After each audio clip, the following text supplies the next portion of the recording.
Welcome, friends. My name is Frances Kramer. I'm the Director of Education at Pendle Hill, and I'm joining you today from Lenni Lenape land on what is now known as Philadelphia. Since 1930, Pendle Hill has been an experiment in spiritual learning community. It's so beautiful to see on this screen our leaders, our alumni, and especially those of you who are new to us tonight. Thank you for joining us. One of our experiments here at Pendle Hill is our first Monday lecture series, inviting friends near and far to join us in learning together. Tonight, in a deeply challenging time in the world, we have the joy of coming together in a profoundly hopeful way, choosing to turn towards each other, to open to continuing revelation, to learn in community.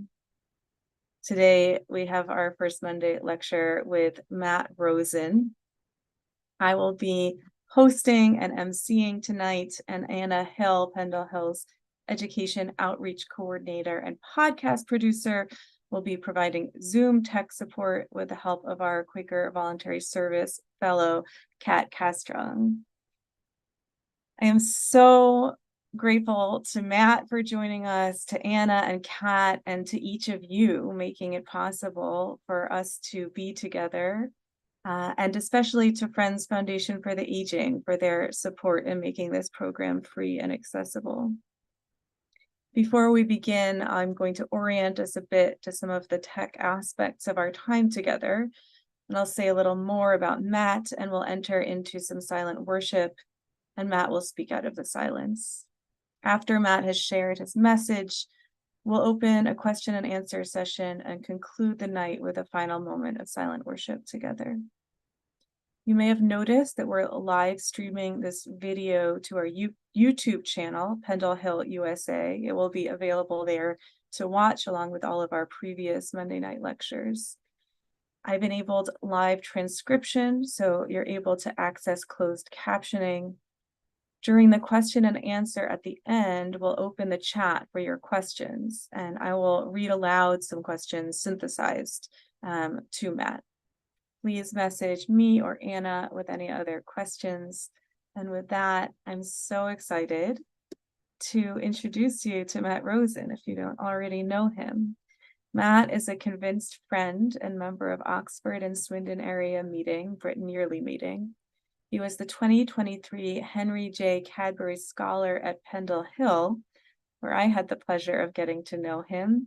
And while he was there, he explored the significance of convincement experiences across the generation of friends and shared that learning with our community, including the spring term students who were with us at that time, a number of whom I see tonight on the screen.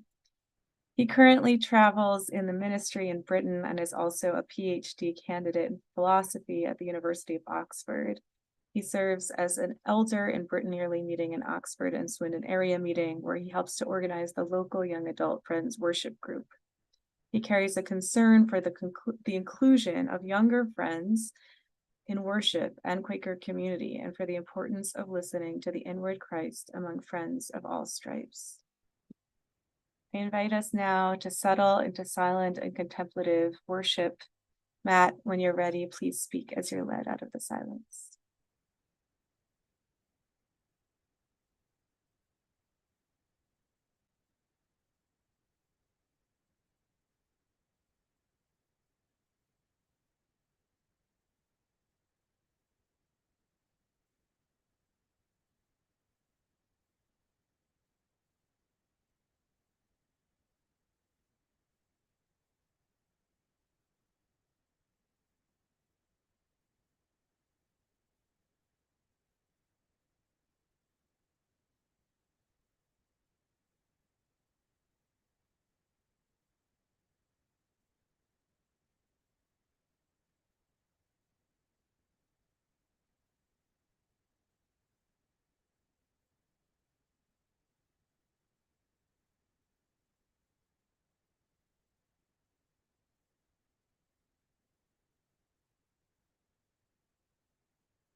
Thank you all very much for being here, friends.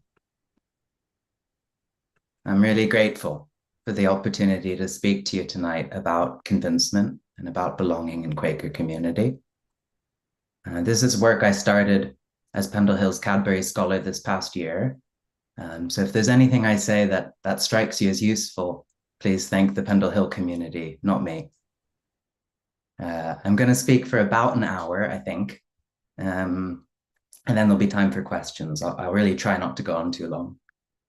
I've got some slides, as you can see, you should be able to see them now, I hope. But they're not all that exciting. They're really just so you can see some of the long quotes I'll be talking about. And so you don't have to look at me the whole time. I thought I could start this evening by telling you a little bit about my own convincement experience.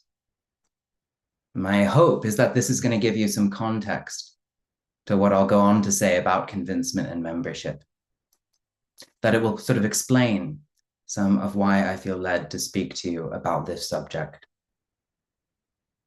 Okay, so my teenage years were full of depression and anxiety. I just didn't see how the paths that were set out for me made any sense in a world in crisis. And everything just seemed sort of meaningless to me. And in this condition, I sought all kinds of help, all kinds of answers. And some things did help a little, therapy helped a little, but nothing really stuck. I became a devout atheist in my teens of the kind of Richard Dawkins variety, righteously sure that I'd left the fantasies of my childhood behind. But in the depths of my depression, I started to have these experiences of what I'd now call the presence and power of God. I started to feel just held and cared for and accompanied. And I really don't want to be sentimental about these experiences. They were not comfortable. They were really profoundly unwanted. I was a deeply persuaded atheist at the time. But try as I might, I couldn't shake these experiences, and they started to affect more and more of my daily life. You know, I'd be sitting on the bus with this profound sense of being looked after, or I'd feel drawn by this power to do something I clearly needed to do without really understanding why. And it was a real challenge for my self-understanding as a proud rationalist.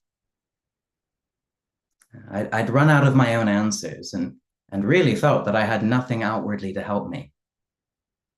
And what I found at the end of my rope was a guide who could show me what I needed to do and what I needed to say. And more than that, a guide who could empower me and energize me, who could befriend and accompany me. And in the company of this guide, I started to see how my life was scattered, how it lacked a center, and how it centered distraction and a concern for what others thought, rather than attention to the voice of this guide. And as I paid attention to how my life was in disarray and trusted in the inward teacher who was showing me this, I found myself changed in all sorts of ways. And this was really no overnight thing. It was not a road to Damascus. But it was the start of an ongoing relationship with a teacher who does change me and is at work in me.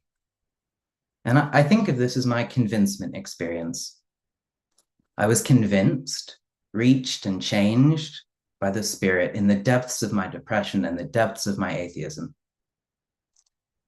Early friends talk about convincement as the awakening of a witness that God has placed in every human heart, a witness that testifies to God's reality and presence. And I think this is a pretty good metaphor for what I experienced. It was like some capacity for attention in me got a kick in the rear.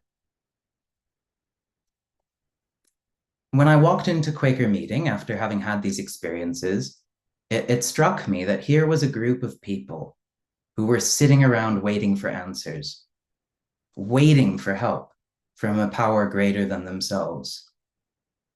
Here were people who had seen the limits of their own capacities and their own imaginations and had yielded man-made religion to be guided and taught by God directly.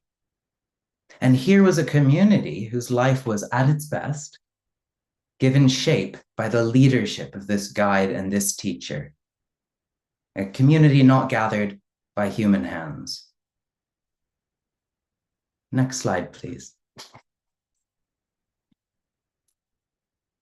Now, I think I was a convinced friend at this point. And when I later read George Fox's journal, which you can see on the screen, I was amazed to find that it was the story of a young man who'd been in the depths of depression. He'd gone around England looking for answers. He tried talking to a priest in Manchester who encouraged him to smoke tobacco and sing psalms, which I take it didn't help very much. He spoke to a doctor in Coventry, and the conversation was going all right until Fox accidentally stepped in a flower bed, and the doctor flew into a rage, which was a sign that this man might not know all that much about finding peace of mind. And this went on until Fox saw that actually nobody could speak to his condition. And the passage in the journal that follows this realization is pretty well known, but I think it's worth just considering it briefly anyway. So next slide, please. Here's what Fox says. It's a bit cut off the slide, but I will read it out. But as I had forsaken the priests, so I left the separate preachers also, and those called the most experienced people. For I saw there was none among them all that could speak to my condition. And when all my hopes in them and in all men were gone, so that I had nothing outwardly to help me, nor could I tell what to do, then, oh, then I heard a voice, which said, there is one, even Christ Jesus, that can speak to thy condition. And when I heard it, my heart did leap for joy. Then the Lord did let me see why there was none upon the earth that could speak to my condition, namely that I might give him all the glory. For all are concluded under sin and shut up in unbelief, as I had been, that Jesus Christ might have the preeminence, who enlightens and gives grace and faith and power. Thus, when God doth work, who shall let it? Who shall hinder it? And this I knew experimentally, meaning by experience. I can remember the first time I read this passage. I was blown away. I knew what it felt like to have all my hopes gone and to have nothing outwardly to help me. And I knew that teacher who could inwardly speak to my condition. I'd begun to know Christ's active teaching presence, his work as guide, prophet, empowerer, orderer. And I saw that my depression and my hopelessness had made room for the Spirit to work in me. It made it very clear that none but Christ deserved any of the glory. And I started to see also how this sense of Jesus's presence and power, his guidance in the most everyday, earthy ways, gave shape to everything the early friends did and said. It explained their practices of discernment, letting Christ lead. It explained their views of the Bible, the preeminence they gave only to the actual incarnate Word of God, who they understood to be very much alive and active among them. It explained their willingness to suffer, their courageous witness, their bold ministry. The whole point was to give up our own ideas and agendas, especially the religious ones, to turn instead to Christ himself. Next slide, please.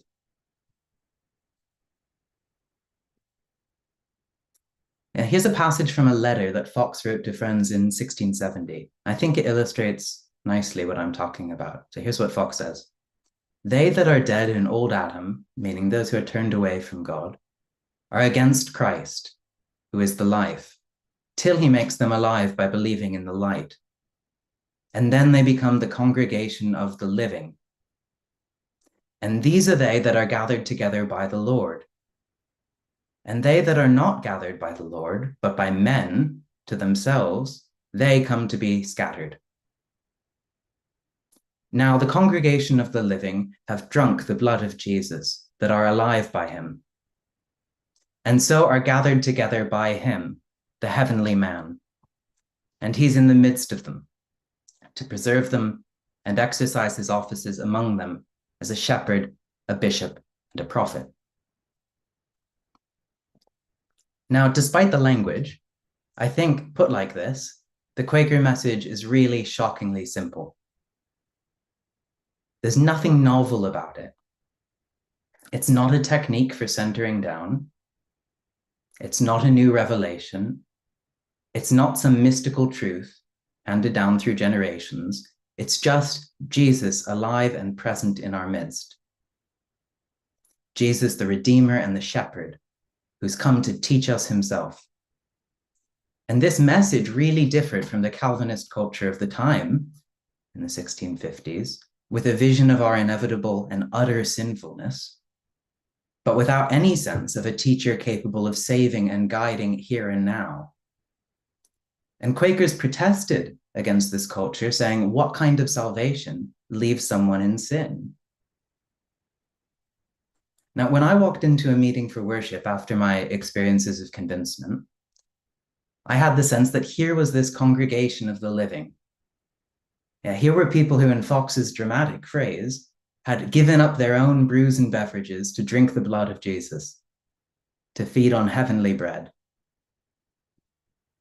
And when I read this now, I think especially of a passage in the second chapter of Jeremiah, I think it's the 13th verse, where God says of the Israelites, they've forsaken me, the fountain of living waters, and they've hewed out cisterns for themselves, broken cisterns that can hold no water.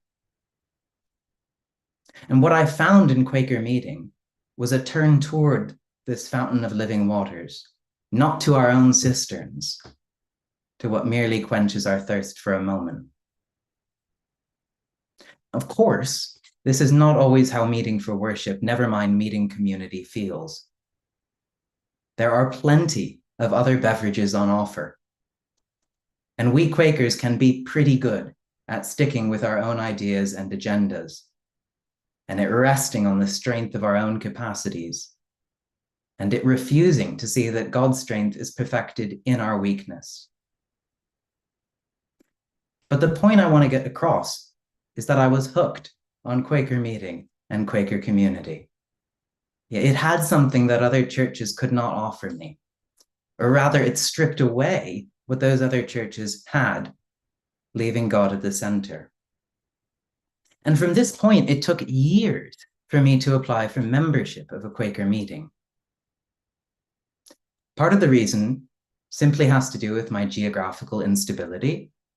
Like many other young friends, I found it difficult to commit to a particular meeting in a particular place, knowing that I might not be there for that long. But it also had to do with my sense that membership is about a sort of two-way commitment, a covenant relationship with a concrete community. And I just wasn't ready to make that commitment. Now, I don't think this made me any less a Quaker. It just made me not a member of a meeting. Eventually, I was at ease to come into membership, despite my uncertainty about where I'll end up. And that's been a tremendous gift. On days when my convincement experience is harder to access, the practical commitments of membership are a kind of life raft. And at this point, both convincement and membership really matter to me a great deal, but they do matter differently. And it's that difference that I want to explore with you this evening. Next slide, please. Okay, enough about me for a minute. In lots of yearly meetings across the world, there are ongoing conversations about the meaning and the shape of membership. These conversations have been set off by falling numbers, by the geographical uprootedness of younger friends, younger people generally, by new forms of Quaker community online in the wake of the pandemic especially, and just general anxiety about the future of the Society of Friends.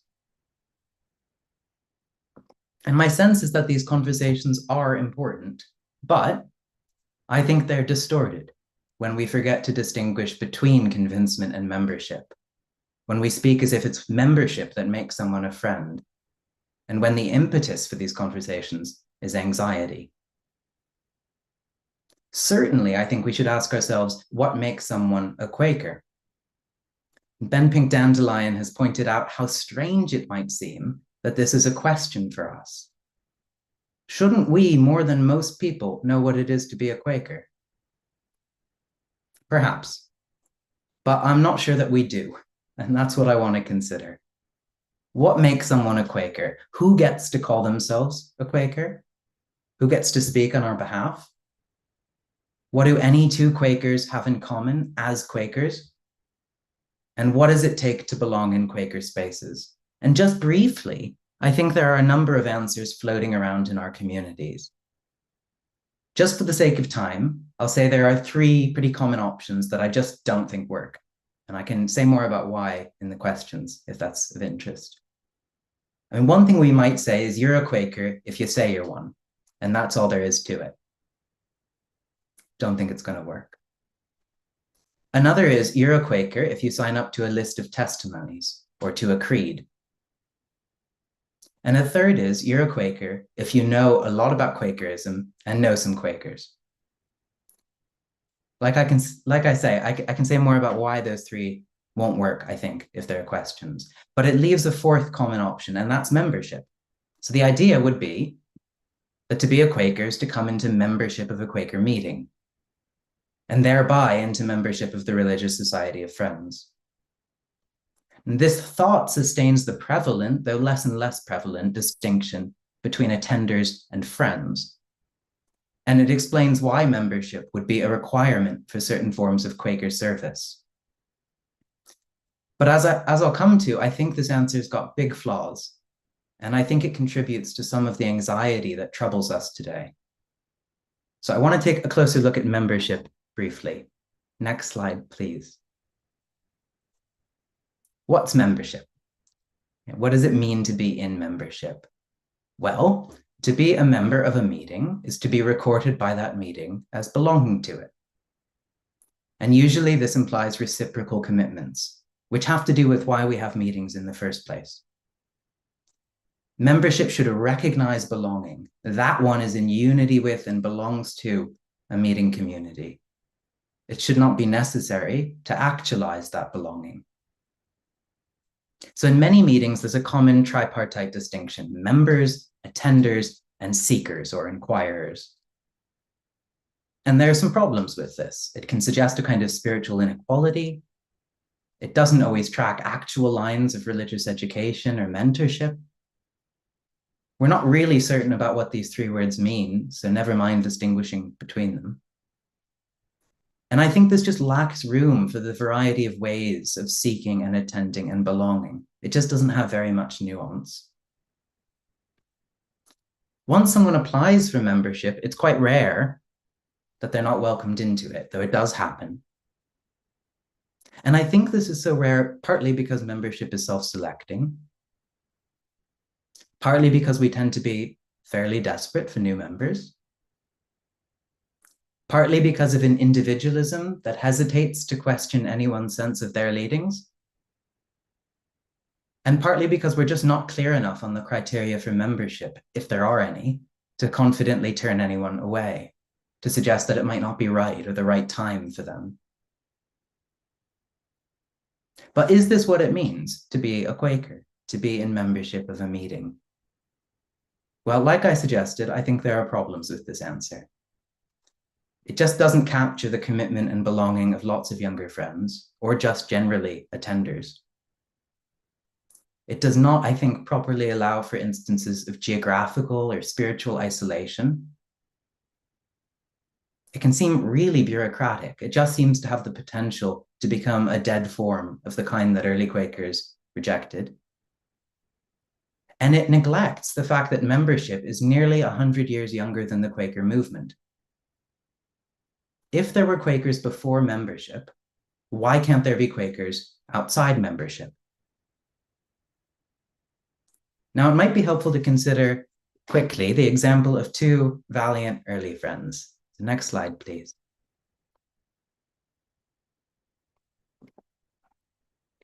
James Parnell was convinced at the age of 16 when he traveled to Carlisle jail to meet Fox, who was imprisoned there.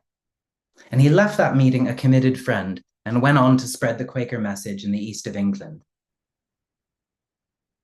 Parnell died at 19 in the appalling conditions of Colchester Castle's jail, which you can see on the top left of the slide. That was his cell.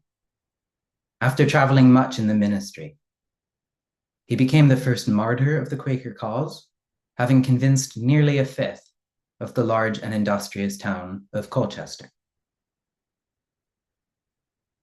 Elizabeth Fletcher was even younger, 14, when she was convinced and joined Friends. She brought Quakerism to Oxford, along with another young friend. There, the two of them felt called to go through the streets naked as a sign, demonstrating the spiritual nakedness of the city's inhabitants, as well as the Quaker promise of a return to a sort of pre-fall condition. Preaching in Oxford, she was beaten and flogged by scholars, nearly drowned, thrown onto a gravestone and quite seriously injured, and imprisoned, and the prison where she was kept is in the bottom left of the slide. She did survive, traveling further to spread the Quaker message, but she succumbed to her injuries and also died at 19. And we young friends in Oxford continue to remember her as our courageous forebear. Now, Parnell and Fletcher, I think, were clearly friends. They were convinced by itinerant preachers, turned inward, discerned a need to transform their lives, began to surrender to the promptings of a light that had been there all along, and were totally devoted to following Jesus by doing what he taught. Their radical witness was a fruit of this. Alongside many friends, they suffered very intensely. A huge number of adult Quakers were imprisoned in 1660. Some statistics say a third of adult Quakers. And at the same time, 60,000 people joined the Quaker movement in Britain, 3 times more friends than there are in Britain today. So they must have had something worth suffering for. Yet none of these friends, not Parnell or Fletcher, not Fox or Fell, not any of those imprisoned or martyred, was a member of a religious society, as we understand that today.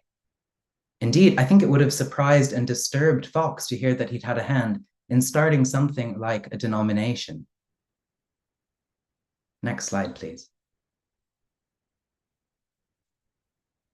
I want to share a little bit with you about how Fox understood his calling, and this is from his journal. I won't read all of it, but I'll just read some of it. I was to bring people off from all their own ways to Christ, the new and living way, and from their churches, which men had made and gathered, to the church in God, the general assembly written in heaven, which Christ is the head of, and off from the world's teachers made by men to learn of Christ, who is the way, the truth, and the life, and off from all the world's worships to know the spirit of truth in the inward parts, and to be led thereby. And I was to bring people off from all the world's religions, which are in vain, that they might know the pure religion, might visit the fatherless, the widows, and the strangers, and keep themselves from the spots of the world. It goes on like that. You get the point. So Fox is really clear that Quakers are not to be another sect, not a species of Protestantism, nor of liberal religion, nor a compromise between the two, but something totally different.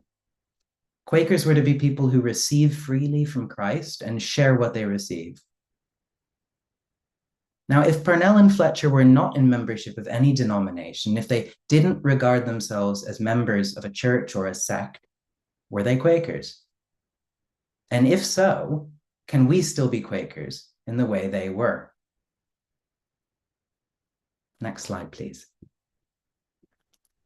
Well, I think it's helpful just to see really clearly that there was a time before membership, that Quakerism predates membership. In fact, formal membership came into existence almost a century after Friends began gathering in the Midlands and north of England. For one thing, early Quaker preachers just traveled too much to be part of a settled geographical community, like a local meeting. They formed a loose network united by shared insights and concerns, a way to worship, an evangelizing impulse, a willingness to suffer, and a growing set of friendships and family relationships. They saw themselves being drawn together by a power greater than themselves. And it was their convincement and their willingness to suffer for it if necessary, to suffer for what in many early Friends texts is called the testimony of Jesus, that made them Quakers. The shape of their life as Friends was determined by obedience to inward promptings. I'll get to why membership developed shortly, but I want to look at convincement now in a little more detail. Next slide, please. So what is convincement? What does it mean to be convinced? Well, these days, we often use the word convincement as Quaker jargon for what might otherwise be called conversion, or better, a change of religion. So we contrast convinced friends with birthright friends. The former come to Quakerism as adults, where it's a choice they make, and the latter are born into it in some sense, even if they later have to choose it for themselves or not. Now, when we talk about convincement like this, we generally have in mind something like agreement with Quaker principles and practices. We have in mind the contemporary usage of the word convince, with synonyms like persuade, demonstrate, sell. So if I'm a convinced friend, I'm sold on Quakerism. I've been persuaded that it's true or right for me, or something like that. But what I want us to see is that these uses of convincement just have very little to do with what early Friends had in mind when they spoke of convincement experience. For these Friends, convincement began with conviction, literally with being overcome, convicted, conquered. The convicted person saw that their life and their character and their way of existing in the world wasn't what it should be. They were overcome with a sense of their own limitation and need. And the advice that Friends gave to those in this convicted condition was stand still in the light that condemns you. A feeling of conviction was a sign of the awakening of the witness of God in the heart. And as one stood in the light that showed one's darkness and fragility, one was brought by that light into new, abundant life. In their journals, early Friends often recount being convinced by some friend in some place. Often, the catalyst is Fox's preaching. But this really isn't to suggest that Friends were reached and transformed by Fox himself. Convincement is a work of the Spirit. Instead, it's to suggest that Fox's preaching awoke the witness for that Spirit in the hearts of his listeners, turning them toward the work that was happening in them. We sometimes say that the job of a Quaker minister is to bring people to Christ and to leave them there.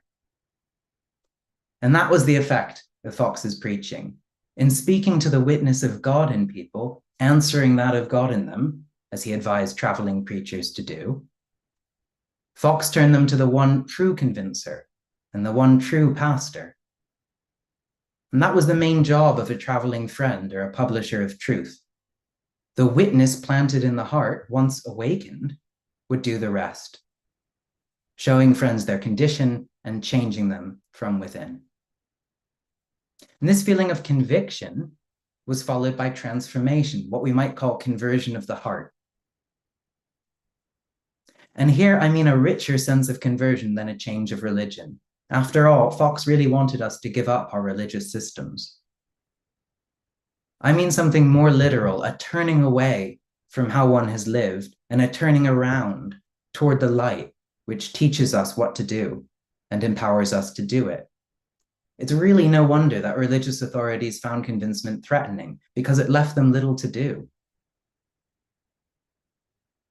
Now, as the hearts turn toward God and we obey the promptings of the inward Christ, convincement shows itself It shows itself in our actions and in our demeanor, in our ability to be patient and to testify, in unshakable joy, and in our love for each other. And as this started to happen in early Quaker communities, as in early Christian communities, others were drawn in by this strange and alluring joy and love and patience and suffering. It was this fragrance that attracted people, awakening the witness in them. Next slide, please. When early Quakers write of convincement, they very often use this phrase, to receive the truth and the love of it. And I think this is a lovely way to capture the experience. And what I want to note here is that the truth is not a set of sentences. It's not a creed or a list of testimonies or a way to live or the whole of the scriptures. It's the light of the world, Christ himself enlightening the conscience and enkindling the heart. And this truth is received in and by love. To follow the Spirit is to pay attention to its love and to respond in the love that it gives. Next slide, please. So there are lots of other metaphors for convincement experience in the writings of early friends. We might talk about inward baptism, baptism with the Spirit and fire, inward apocalypse, Christ's return in the heart, entering the kingdom of God, the watering and blooming of the seed of God, the new birth, and more. But whatever image we use, whatever aspects of convincement these images capture, it's clear, I think, that so-called birthright friends are just as in need of convincement as anyone else. And it's an open question whether their upbringing in Quaker community is going to help or hinder that. Next slide, please. So convincement leads into conversion of the heart. And as the heart is turned around, one slowly becomes established in the truth. One learns to hear and follow the voice of the inward teacher, and learns to hear that teacher speaking in others' experiences. So convincement was an initial step. Some were convinced of the truth, and for a variety of reasons were not able to grow up in the truth. They weren't settled on the foundation to which they'd been pointed. And part of the work of publishing truth for the early friends, of traveling in the ministry, was helping to establish the newly convinced, which typically meant encouraging community, grounded on the promise of Christ's presence in the midst where two or three are gathered, and the experience of his exercise of all his offices. And as convinced friends were established in the truth, they found themselves drawn together. And it really isn't obvious that this would happen. You know, in 1652, it could have been otherwise.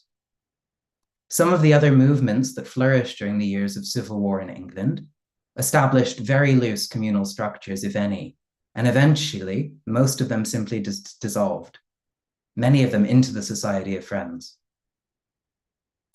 Quaker preachers were first sent out in the early 1650s to convince people. And it was only later, at the second stage of their efforts, that they traveled back to places where friends had been convinced to encourage them to settle meetings.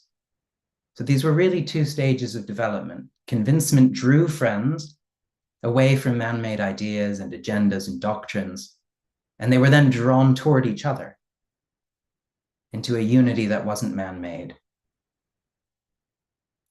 So I hope it's becoming clear that for early friends, becoming a friend meant becoming convinced.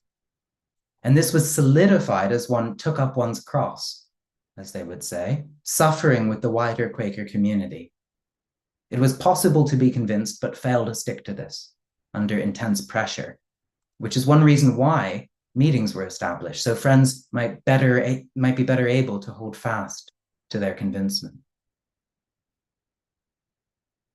Now, I think it'll be helpful to look at some convincement experiences in depth, so you can see the process I've been talking about kind of in the abstract. And I thought we could look at one early experience and one more contemporary experience. And I'll read them out. So I'm going to talk about Barbara Blagden's experience first. She was an early friend. She was a teacher when she became a convinced friend. She might have been one of the Bristol Seekers who became friends after hearing John Odlin and John Cam preach. And after she became a friend, she lost her employment as a teacher for fear that she might corrupt the youth. And she began traveling in the ministry. She spent time in prison, and she survived an attempt on her life. She spread the Quaker message in Ireland and nearly tried to bring it to Jerusalem. So here's her description of her convincement from an account of the travel sufferings and persecutions of Barbara Blagden, published in 1691. In my youth and tender years, I feared the Lord and sought the Lord earnestly, although I knew not where to find him, until I was directed by friends that came from the north, whose behavior and deportments was such that it preached before ever they opened their mouths. And it was then revealed to me that they had the everlasting gospel to preach in this city. And when they did open their mouths, I was made to bless God that I had lived to hear the everlasting gospel preached. And they directed my mind unto the light of Christ, therein to wait.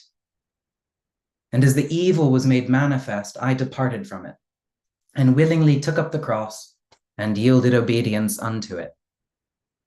And the people were so offended with it when I went into their public places and steeple houses to speak, that they took away their children from me, so that I lost almost all my employment. And they kept me in prison. And great was my sufferings in that day. But the Lord so filled me with his power that I was preserved through it all. Now, there are a few features of this experience I want to emphasize. And one is that Blagden began by seeking the Lord earnestly, though she didn't know where to find him. Like the seekers of Westmoreland, whom Fox encountered when he came down from Pendle Hill in 1652, Blagden had looked outward for God. She tried to find him in the established church and in the sects and the doctrines of the time. And like Fox himself, she had had no luck with that. She needed friends from the north to come and point her inward, to direct her mind to the light of Christ that had been there the whole time. And it's not just the preaching of the friends from the north that convicts and convinces Blagden. It's their way of carrying themselves. And when they do preach, they preach the everlasting gospel. What's that? Well, it's the good news that Christ has come to teach all of us himself, that we're not left teacherless, and that we have a teacher who's not, as Fox puts it, bred at Oxford or Cambridge, a teacher who can guide and empower us. And the gospel is Christ, alive and present. And when Blagden is reached by this everlasting gospel, the first thing that happens is that the evil's made manifest. She sees that she's not paid attention to God's power and presence. But notice that she's not left there. As she waits in the light that shows her this, she's carried onward and able to willingly take up the cross, that is the power of God, and to learn faithfulness to it. So she encounters a teacher who doesn't just leave her with this Calvinist vision of her own sin. And Blagden's convincement experience is so powerful that she feels almost immediately led to share it with others, even when the cost of doing that's really very great. And the sufferings she undergoes have a kind of settling and establishing quality. As she suffers for the testimony of this teacher, she becomes more settled in relationship with that teacher. So Blagden's experience has a lot in common with the experiences of other early friends. There's a response to preaching, a turn inward, followed by a clear vision of one's own finitude and fallibility, followed by a series of transformations as one waits in the light that shows this vision. And then there's the work of sharing that experience and becoming settled on that foundation. And that's potentially lifelong work. Next slide, please.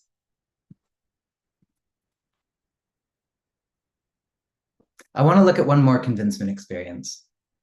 It's Ben Pink Dandelion's experience. He's a British friend who was educated at a Quaker school before joining an anarchist peace camp.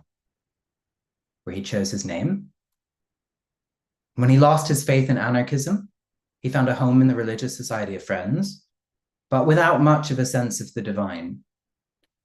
And sometime later, he had this kind of unexpected, unwanted experience on a Greyhound bus. And that experience, which post-dated his acceptance into membership, has colored his life ever since. So he now regards his relationship with his accompanier as the essence of his life as a friend. So I'll read his experience. While some friends might not like the term conversion experience, I think that's what I had on a Greyhound bus traveling in America. I was crossing from coast to coast, a 3-day journey. I'd run out of money totally. I'd begged off an English student traveling in America for him to buy me a ticket to get back home. And as a sign of my goodwill and honesty, I gave him every cent I had, which then meant I had nothing to buy food with for that 3 days. That may be by the by, or it may be that the heightened sensitivity which comes through lack of food and on those bus journeys, a lack of sleep, allowed me to be more vulnerable and open to the spirit. But certainly halfway across America, I suddenly and unexpectedly felt held by God, picked up and just looked after. An experience which has stayed with me every day since 5th of September 1986. I feel continually accompanied by God, continually held and looked after by God. I became a religious Quaker. So several things I want to note here. There's a kind of low which allows the spirit to act in new ways. For Fox, it was adolescent depression. For me, it was adolescent depression and anxiety. For Ben Pink Dandelion, it was hunger and tiredness and the desperation of a long journey without money. God's power is not just perfected in our weakness, as Paul says in 2 Corinthians, but it's made apparent in our weakness, visible in our weakness. And I think it matters that Dandelion's experience was unwanted. For all his desperation and all the challenge of the bus journey, this was just not the answer he was looking for. It probably did not feel like much of an answer anyway. He was still on a bus in a fairly desperate situation. And yet his life has had a different color ever since. And finally, I just want to emphasize that Dandelion was convinced after coming into membership of the Religious Society of Friends. He already belonged to a meeting, but he was not yet, as he says, a religious Quaker. He was part of a Quaker community, absolutely. But the Quaker message had not yet reached and changed him. He had yet to really meet the teacher Fox had encountered. It might be interesting to consider whether Dandelion's membership eased his convincement experience or gave him resources to understand what he experienced. He doesn't say. But clearly, I think, membership and convincement were different things here. And it isn't obvious to me that the thing to say is that Dandelion was already a friend when he got on the bus. There's a sense in which we could characterize his experience on the bus as an initial experience of friendship, an experience of the friend who was accompanying him and looking after him. Next slide, please. So where does this leave us? Well, I think it leaves us with a different picture of what it might mean to become and be a Quaker. It's a picture where being a Quaker is not about formal belonging to any religious institution, where it's taken seriously that early friends left behind their man-made teachers and man-made communities to learn together from Christ in the midst, and that we are called to this too. This really is not to suggest that membership is of no importance. I'm going to come back to membership soon. But it is to suggest that membership doesn't make a friend, and indeed does not always recognize a friend. It recognizes a form of belonging, for which it's not at all clear to me that convincement is a prerequisite. Briefly, I want to point out just how universal convincement experience might be. This is not to suggest, of course, that all religious believers are actually secretly convinced friends.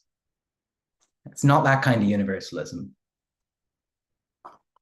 But I do think that the early friends thought that all people have a witness in the heart which can be awakened so that they see themselves as God sees them, and so that they're changed as God works in them.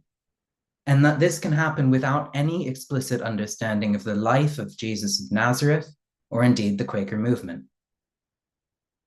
So Robert Barclay, in his Apology for the True Christian Divinity of 1678, and Fox, they both write about the sort of universality I have in mind. The universality of the truly Catholic Church, the church which Fox calls God's holy house of living stones, gathered on Christ its foundation. And we can talk more about that in the questions if it's of interest. There's more to say about how the universality of convincement experience and of the church is built for early friends on the universal availability of Christ.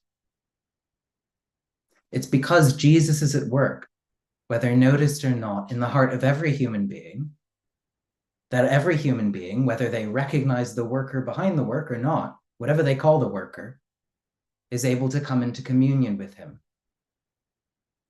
Convincement is God's work, and God can do this work without the help of the scriptures or the profession of Christianity.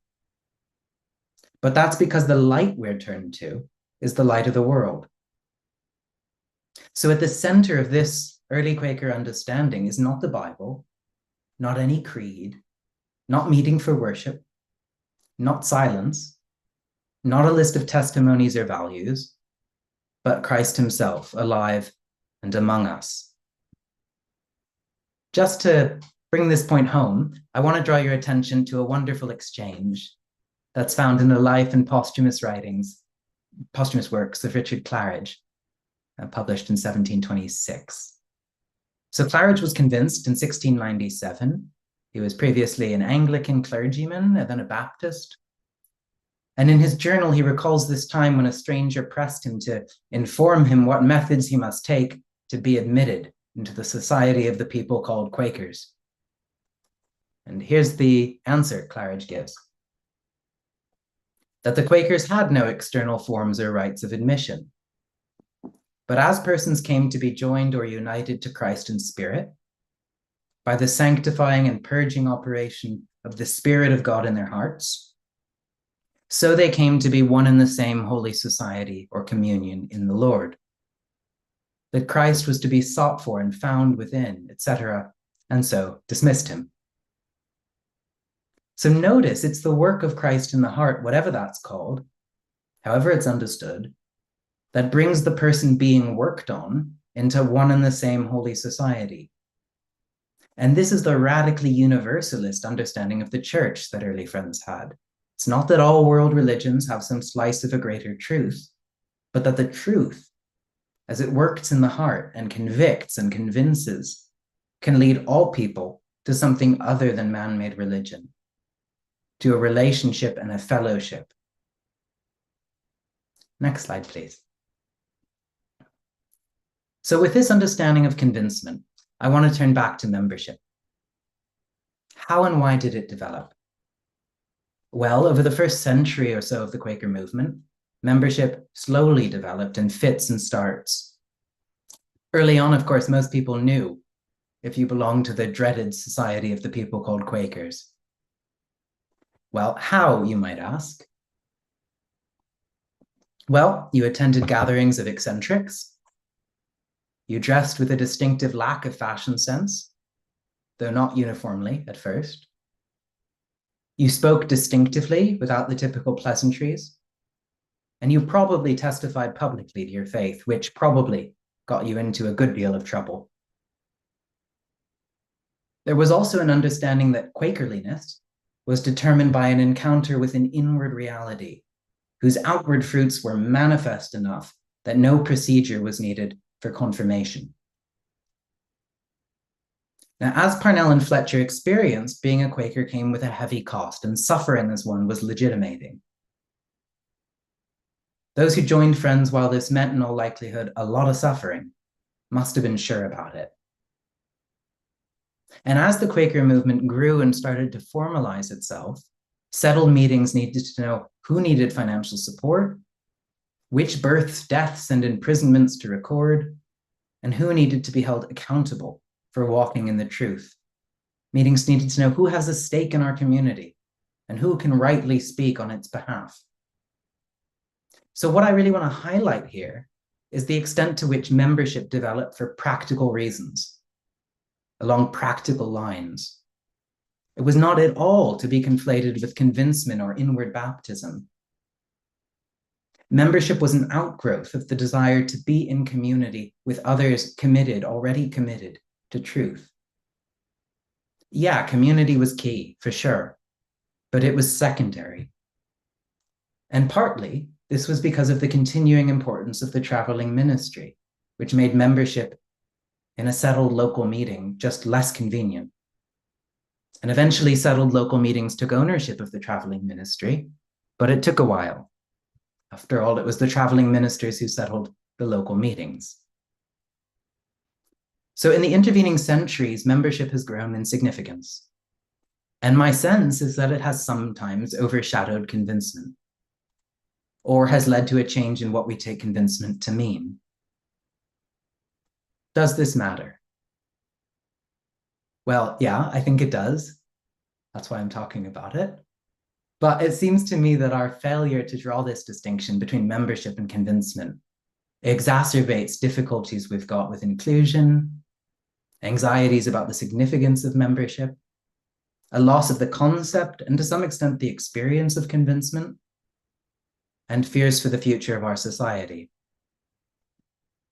I think we'd be helped by once again recognizing the difference between convincement and membership, by returning to what Claridge says about what makes someone a friend, and by not assuming that our meetings have the power to do this. This isn't to downplay convincement or membership. I'm really just suggesting that seeing their difference is key to understanding their importance for us.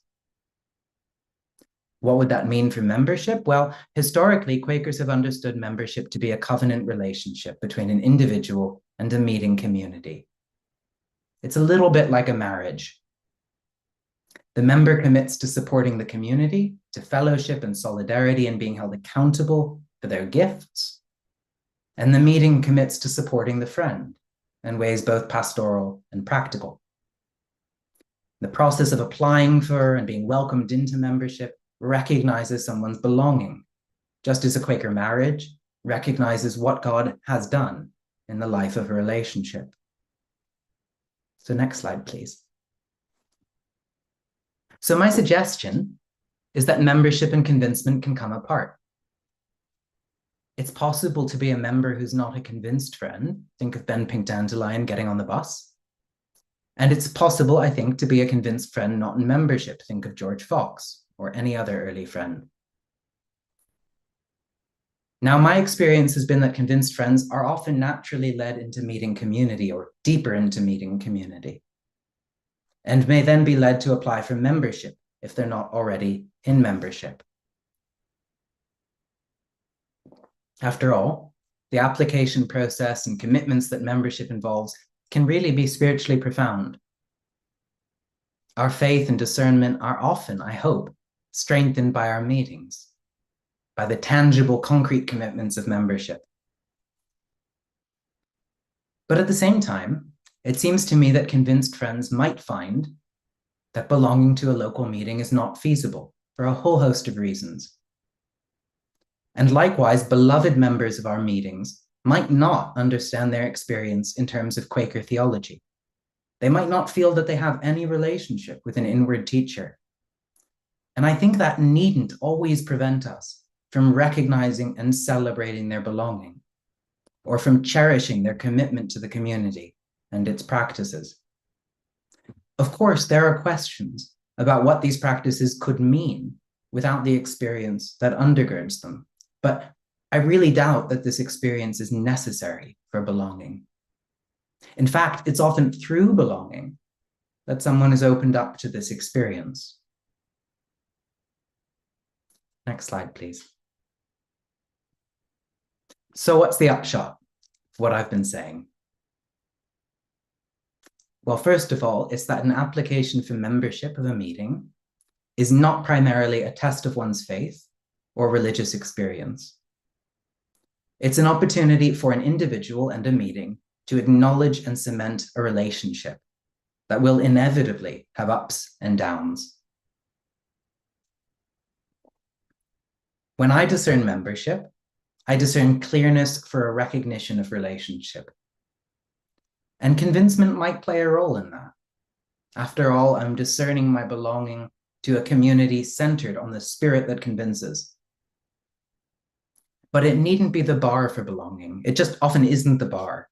Take Ben Pink Dandelion's case. It's also the case, I think, that Parnell and Fletcher were legitimate friends, though they were never in membership. And I believe that others may be convinced, even in our day, by itinerant preachers, pamphlets, or just everyday experience, outside the context of Quaker structures. For me, this is reason for profound hope. The Quaker message will be alive so long as faithful people recognize the promptings of their inward teacher. This does not depend on our structures, our practices, or our institutions.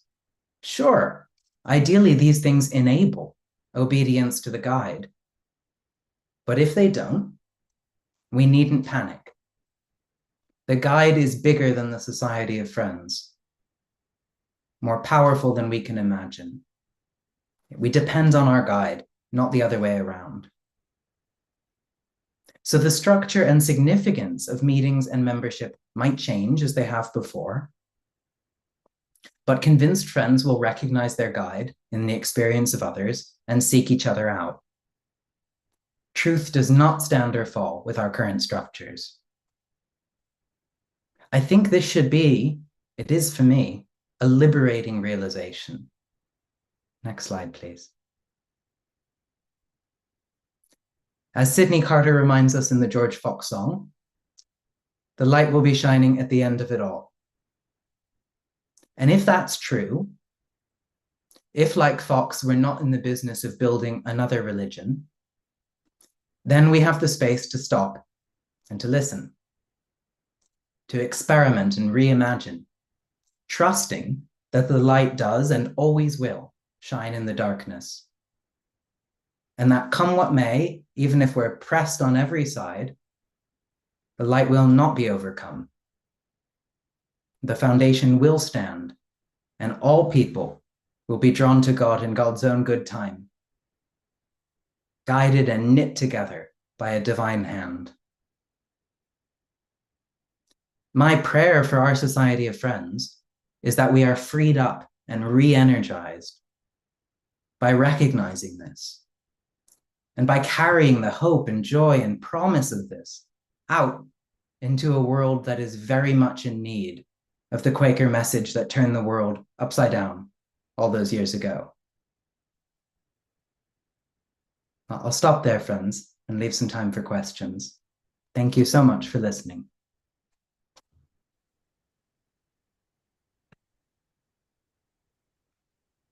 Matt, thank you so much.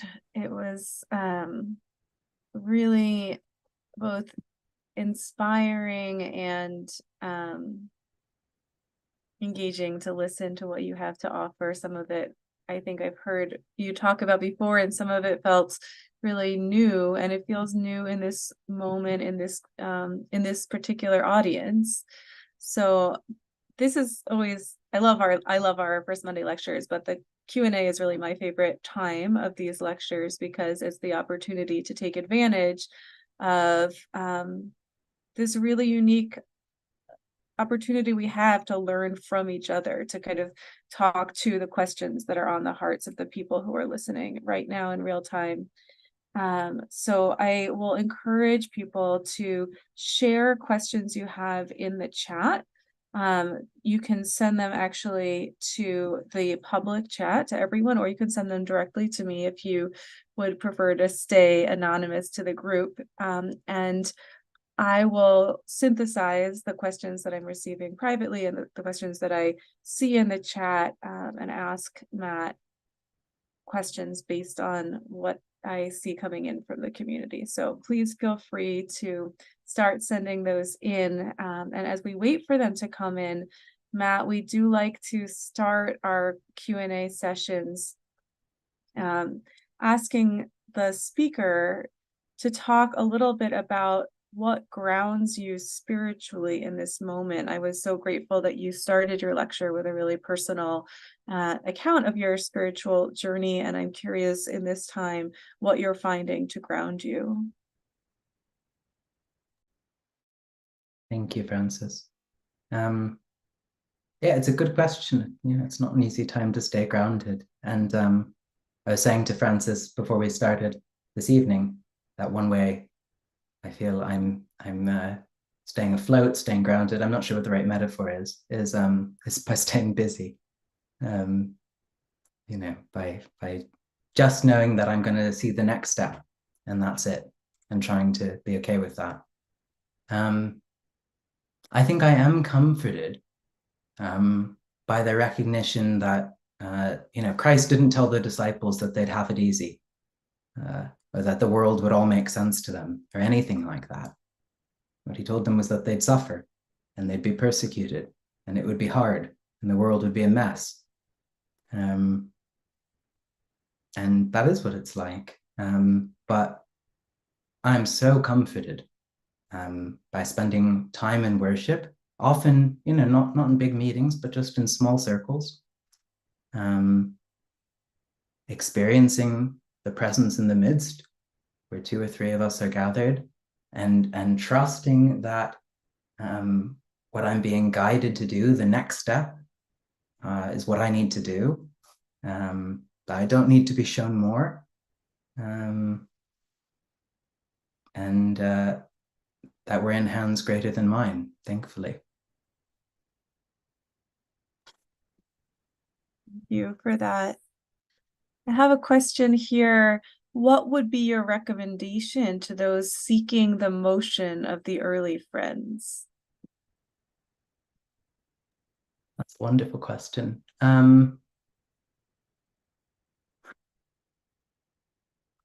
Well, part of me wants to recommend Fox's Journal, and I know, that's what anybody would recommend.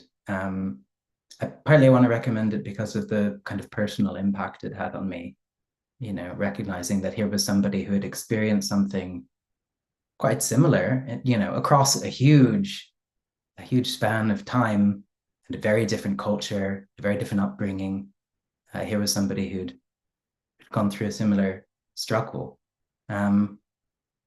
But more recently, I've spent a lot of time reading Fox's epistles, the letters that he wrote to friends, right, from early in his ministry all the way through to near his death. And there are little kind of snippets of what he writes that are familiar to friends. I expect things like answering that of God and everyone. But the letters themselves are these beautiful, caring, sometimes deeply personal letters. And it's wonderful to see Fox kind of addressing people in their conditions, in their very particular circumstances. To see how the Quaker message was being understood and applied, in Holland in 1670 or in the Americas or wherever. So I'd really recommend Fox's letters as well. Thank you. While you're sharing recommendations, there was a request if you could repeat the Jeremiah reference that you shared. Yes, absolutely. It's in chapter 2, I think is verse 13, 14. I'd have to check. Yeah, chapter 2, verse 13. They have forsaken me, the fountain of living waters, and hewed out cisterns for themselves. And for me, that's really connected, I think, with what Jesus says in John 4:14, where there's the Samaritan woman at the well. And he says to her, well, basically, that the water that he gives will become a well in its recipient. that it will well up to eternal life, um, and that is a much better than the other water on offer. You. Thank you. Um, a couple kind of intersecting questions here about convincement. Specifically, one, can convincement be grounded in something other than the light of Christ? That is, many more liberal friends find leadings in more general or specific to them spiritual paths, and there are those who identify as non-theist friends. There's other folks who are are interested in your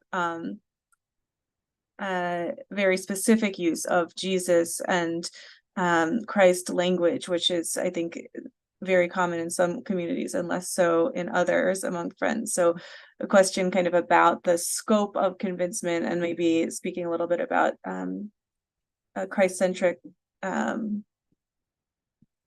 Quaker language. Yeah, thank you. Those are both really good questions. I don't really have a very worked out answer to the first. I mean, my experience has been what I would call the light of Christ, and what other friends would call by other names, is something we very much share. Um, Not that long ago, I was doing a kind of workshop on Quaker understandings of Christianity here in Britain. And there were lots of questions, queries we were putting to friends, and those led to lots of kind of interesting discussions, but it was clear that we were not all on the same page. You know, questions like, who's Jesus to you? And so on. But there was then a question about the experience of the presence in the midst in meeting for worship. And everybody was in unity about experiencing that. You know, we may have called it by different names. And I think, I think we need to be able to listen in tongues to each other and to understand that there's an experience beneath the words that we're using. And, I think it's really clear in Fox and in Barclay and in other early friends that they're not that bothered by what people call this teacher. They're much more bothered that they pay attention to it. So I guess that's my kind of answer. I mean, I've had some very interesting conversations with non-theist friends who, some of whom have told me that they much prefer to worship in kind of Christocentric meetings. I know Christocentric friends who much prefer meetings that are on the more liberal end of the spectrum. But I think there are things which unite us across these beliefs. As for the language, well, I use it partly, I think, because it's just the language which speaks to my condition, and the language the early friends pretty much all would have used. I think also when I struggle in discernment, which I often do, when I want to know if this is the voice of the light, or the voice of all the other voices that are around me, that are in my culture, that are in my head, whatever it is, I find the Gospels to be a really wonderful way to tell the difference. You know, I can ask, does this voice sound like the voice that's there? And if it does, that's often a good sign that I'm listening to the right teacher. And for that reason, I think that language speaks to my condition, and because that's where I go when I'm lost and confused. Um, I really appreciate those reflections. I seeing a question from one of our former spring term colleagues, kind of with everything you've shared, who ultimately makes this decision about who is a Quaker? Is it each individual is coming up with their own definition of who is a Quaker? It's a slightly different gloss on your question of who, of like what the definition is, but more, is there an importance of coming up with a kind of a unified definition for the community? I think my sense is that it's not that important.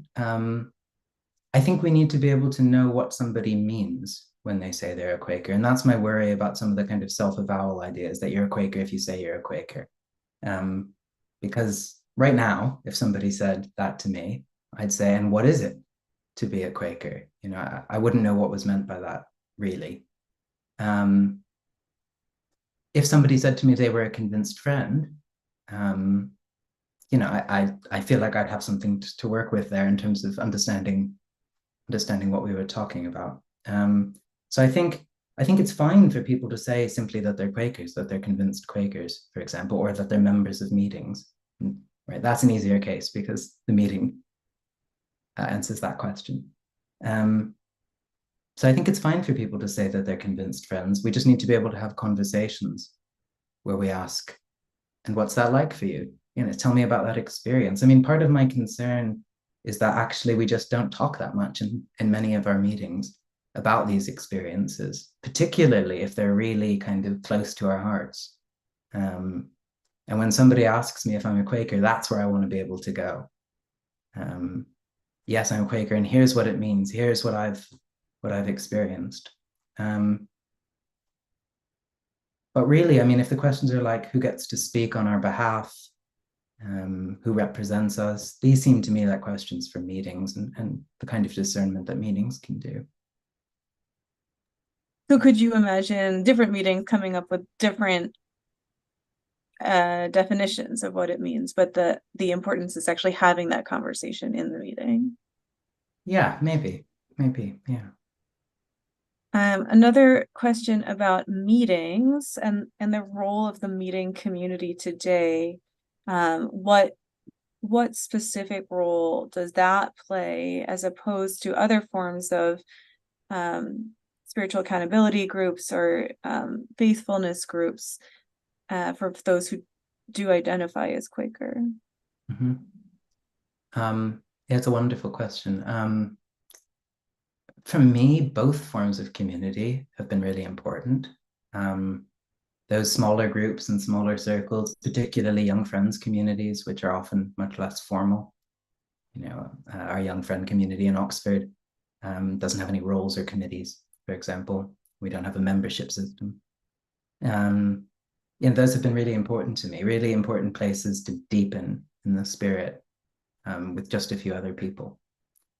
Um, but I think the kind of discernment that a meeting's able to do, the kind of testing of concerns and leadings that a meeting's able to do, especially with the kind of differences that are in it, um, is very valuable.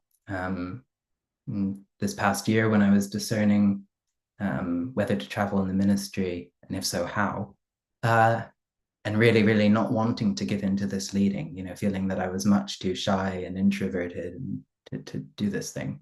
Um, I I really needed the help of my entire meeting to agree to do this. A small group could have said to me, a small group of closer friends could have said to me, "Yeah, you really need to do this," and I would have said, "You have to say that."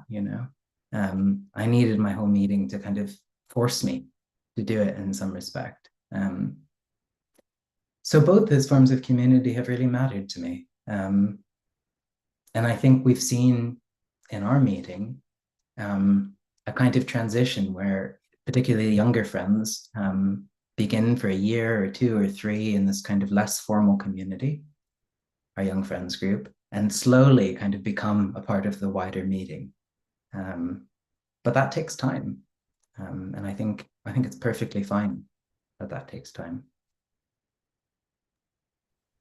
On the subject of traveling ministry, there's a question about traveling ministry, talking about maybe what draws some people to it, recognizing other people are more drawn to working where they are, and curious your reflections on that. Yeah, thank you. I have no idea what draws people to it. I maybe a bit more than a year and a half ago or so, started to feel called to travel in the ministry. I was aware of what early friends had done, traveling two by two, carrying this message of love and hope and renewal. And really, my initial response to this feeling that I should be doing something like this was absolutely not. Now, this is a terrible idea, I thought. Right, for one thing, I was too shy and introverted to go around talking to people. Um, and I thought there's a reason the traveling ministry has essentially died out in Britain. Shouldn't we learn from history, God? And I really pushed back and was really resistant. Um, and as I spent time in prayer and in worship about it and talking to friends about it, it started to sort of I don't know, ooze into the rest of my everyday life. It started to become this feeling that I needed to be doing this thing that I wasn't doing, that I wasn't being faithful. Um, and I needed friends in my meeting to help me test and discern that leading and to say that they'd support me in the ways they have. Um, so, I mean, in one respect, yes, I felt led to travel in the ministry, but I really didn't want to. So I can't say what makes friends want to, because I have no idea. It's very hard. Um, but at the same time, I mean, it's been a tremendous joy. I've felt drawn really to visit small meetings in Britain, meetings of, sometimes 6 or 7 friends. Um, and to try to travel with a real concern to encourage friends and to share with them why I'm not that worried about the future of our religious society. Um, and it's been just a tremendous joy to get to share with friends and hear how the Spirit's moving in their meetings, and to see that there's a ton of life there. So it's been very exciting. There are times, there's seasons when I've also felt called to work more, to minister more in my local meeting, particularly around the Young Friends community. And there are now seasons where I felt led to travel. And I think it's really the kind of leading that I hope ends. Um, it's the kind of leading that you hope draws to a close and I can kind of stay where I am. But till that happens, I'll be traveling. Matt, I'm going to ask you a final question, bringing us back where we started. I think you shared a little bit in terms of your own convincement experience about not necessarily feeling it as like a specific moment of understanding only, but also as an unfolding over time. And wondering if you can talk more about convincement as a moment of understanding and also as an unfolding over time. Yeah. It's really difficult when you read the journals of early friends, because some of them talk about convincement as this extremely kind of dramatic, almost supernatural experience. And that's true of some contemporary friends' descriptions as well. And for others, it's a much slower kind of ongoing process. Um, I think in my experience, there was some of both. I mean, there was this real sense of feeling turned inward in the midst of my low. But it's also been a long road of trying to listen to and trust that teacher that I experienced there. So, in some sense, convincement, this conviction, this feeling of kind of being overcome and of being turned, is very much an ongoing process and one that I don't expect will end. I hope not. But there are times for convincement and there are times for being kind of settled and established on what you've been convinced of, what's convicted you. And I think sometimes that comes in waves. Sometimes there are periods when I feel much more convinced, or I feel much closer to the guide, and sometimes there are periods where I need to return to that experience. So yeah, I don't think it needs to be this kind of, as I was saying, this kind of dramatic road to Damascus moment, though it is for some friends. I think there's some room for difference there. Thank you so much. I'm sorry we don't have time to answer all the questions, but I will pass them along to Matt, so that he can let the questions inform his further research and thinking about this topic. Is there any final words you want to share with us, Matt? Well, I just want to thank you all very much for being here. Um, I guess I should say, if anyone is led toward uh, a period of scholarship at Pendle Hill or being a student at Pendle Hill, I really can't overstate its value both for this thinking and for discernment about my life. It's been a tremendous gift. So I would commend it all to you very much. And thank you. Thank you so much. That's a great transition to some further invitations I have. I'm so grateful to be able to continue to learn with you. There is a question in the chat if you feel led to share your contact information. It sounds like people would be curious to continue the conversation. And I will build on what Matt said and also some questions in the chat we didn't get to talk to were about clearness committees. And the good news is that our next First Monday lecture is actually about clearness committees. It will be a lecture with Valerie Brown and John Baird called Exploring Clearness Committees as an Introduction to Spiritual Discernment in Community for Personal and Social Transformation.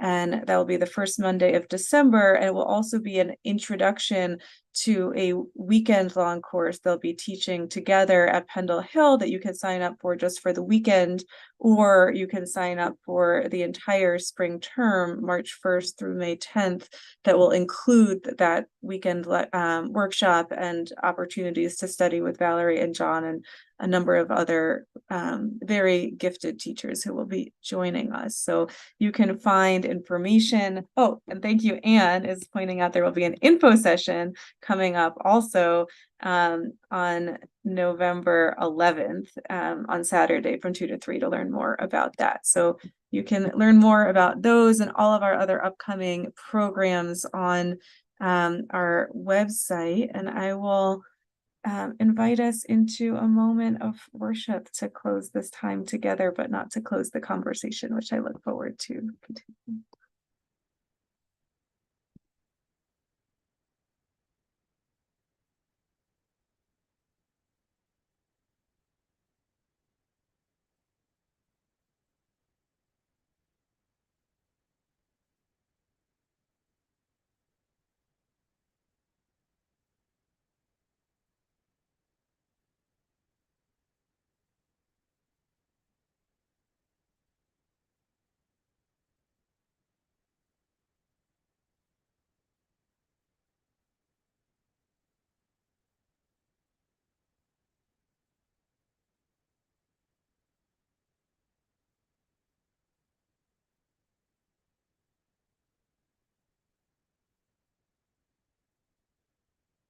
Thank you, friends.